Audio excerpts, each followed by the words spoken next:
శ్రేష్టమైనటువంటి సమయంలోకి మనం వెళ్తున్నాం. క్రాంతి, భ్రాంతి, అశాంతి, అసూయ, ద్వేషాలతో అల్లాడిపోతున్నటువంటి ఆంధ్రప్రదేశ్ మాత్రమే కాక భారతదేశం అంతటా కూడా కాంతి రేఖగా దేశం నలుమూలలా సంచరిస్తూ శాంతి కిరణాలను ప్రసరింపచేస్తున్నటువంటి young and dynamic leader Kola Prasad గారికి ప్రత్యేకంగా స్వాగతాన్ని, సుస్వాగతాన్ని తెలియచేస్తూ ఉన్నాం. ఎందుకంటే నూజివీడు పట్టణ సేవకులందరి సమక్షంలో కోలా ప్రసాద్ గారి యొక్క రాక ఒక కేక. నూజివీడు ప్రాంతానికి ఇది ఏరువాక.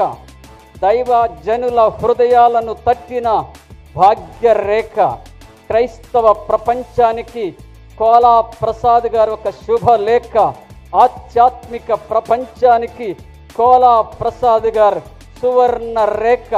ఈ ఉదయం మరి ఒక ఇండస్ట్రియలిస్ట్గా, ఒక మంచి మరి భావాలు కలిగినటువంటి వ్యక్తిగా నూజివీడు పట్టణానికి వచ్చి సేవకుల యొక్క భుజాలను తట్టి వారందరిలో ధైర్యాన్ని నింపడానికి విచ్చేసినటువంటి కోలా ప్రసాద్ గారికి చప్పట్లు కొడుతూ వారికి ఈ సమయాన్ని అప్పగించుదాం.